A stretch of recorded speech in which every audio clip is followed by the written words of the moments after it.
ఆదికాండము 11వ అధ్యాయం. ప్రపంచ విభజన.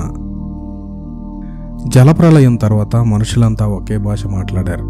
ప్రజలంతా ఒకే పదజాలం ఉపయోగించారు. తూర్పు నుండి ప్రజలు కదిలిపోయారు. షీనార్ దేశంలో మైదాన భూమిని వారు కనుగొన్నారు. బ్రతుకు తెరువు కోసం ప్రజలంతా అక్కడే ఉండిపోయారు. మనం ఇటుకలు చేసి అవి గట్టిపడేందుకు వాటిని కాల్చాలనుకున్నారు ప్రజలు. ఇల్లు కట్టుటకు ప్రజలు రాళ్లు కాక ఇటుకలనే ఉపయోగించారు. అలాగే అడుసు కాక తారు ఉపయోగించారు. అప్పుడు ప్రజలంతా ఇలా అన్నారు, మన కోసం మనం ఒక పట్టణం కట్టుకోవాలి. ఆకాశం అంత ఎత్తుగా మనం ఒక గోపుర శిఖరం కట్టుకోవాలి. ఇలా కనుక మనం చేస్తే ప్రఖ్యాతి చెందుతాం. ప్రపంచమంతటా మనం చెల్లాచెదరవకుండా ఒకే చోట మనమంతా కలిసి ఉంటాం. ఆ పట్టణాన్ని, ఆ గోపురాన్ని చూడడానికి యెహోవా దిగి వచ్చాడు. వాటిని ప్రజలు నిర్మిస్తూ ఉండటం యెహోవా చూశాడు. యెహోవా ఇలా అన్నాడు, ఈ ప్రజలంతా ఒకే భాష మాట్లాడుతున్నారు. వీళ్ళంతా కలిసి ఉమ్మడిగా పనిచేస్తున్నట్టు నాకు కనబడుతోంది. వారు చేయగలిగిన దానికి ఇది ప్రారంభం మాత్రమే. త్వరలో వాళ్ళు యోచించినదేదైనా చేయగలుగుతారు. అందుచేత మనం కిందికి వెళ్ళి వారి భాషను గలిబిలి చేద్దాం. అప్పుడు వాళ్ళు ఒకరినొకరు అర్థం చేసుకోలేరు.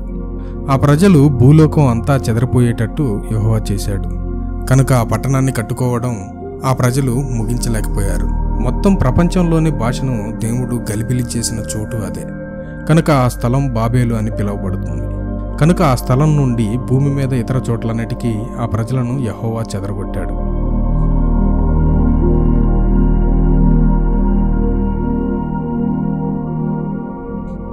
షేము కుటుంబ చరిత్ర. షేము కుటుంబ చరిత్ర ఇది.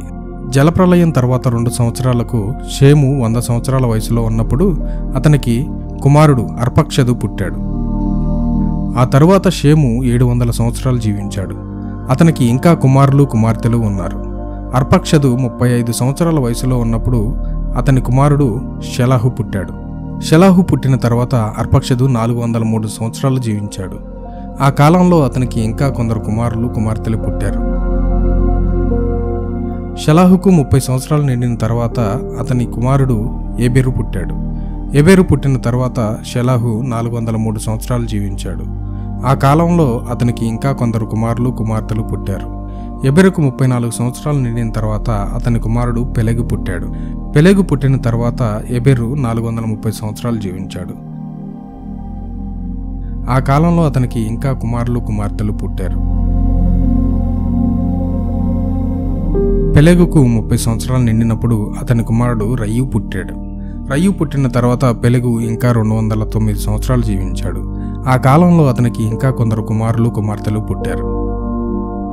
రయ్యుకు 32 సంవత్సరాలు నిండినప్పుడు అతని కుమారుడు సెరూగు పుట్టాడు. సెరూగు పుట్టిన తర్వాత రయ్యు 207 సంవత్సరాలు బతికాడు. ఆ కాలంలో అతనికి ఇంకా కుమారులు కుమార్తెలు పుట్టారు.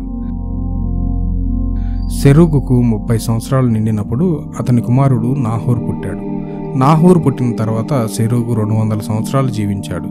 ఆ కాలంలో అతనికి ఇంకా కుమారులు కుమార్తెలు పుట్టారు. నాహోరుకు 29 సంవత్సరాలు నిండినప్పుడు అతని కుమారుడు తెరాహు పుట్టాడు. తెరాహు పుట్టిన తర్వాత నాహోరు 119 సంవత్సరాలు జీవించాడు. ఆ కాలంలో అతనికి ఇంకా కుమారులు కుమార్తెలు పుట్టారు.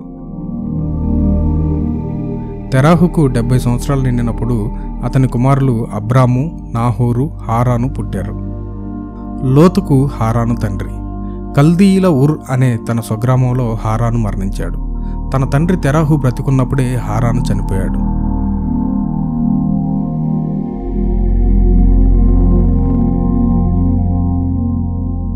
అబ్రాము, నాహోరు పెళ్లి చేసుకున్నారు. అబ్రాము భార్యకు శారాయి అని పేరు పెట్టబడింది. నాహోరు భార్యకు మిల్కా అని పేరు పెట్టబడింది. మిల్కా హారాను కుమార్తె.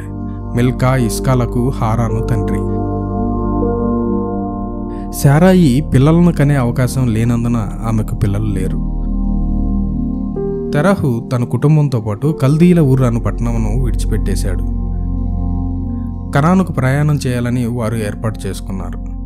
తన కుమారుడు అబ్రాము, మనవడు లోతును, కోడలు షరాయిని తెరహు తన వెంట తీసుకెళ్లాడు.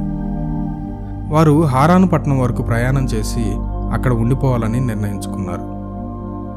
తెరహు 205 సంవత్సరాలు జీవించాడు. తర్వాత అతడు హారాన్లో మరణించాడు.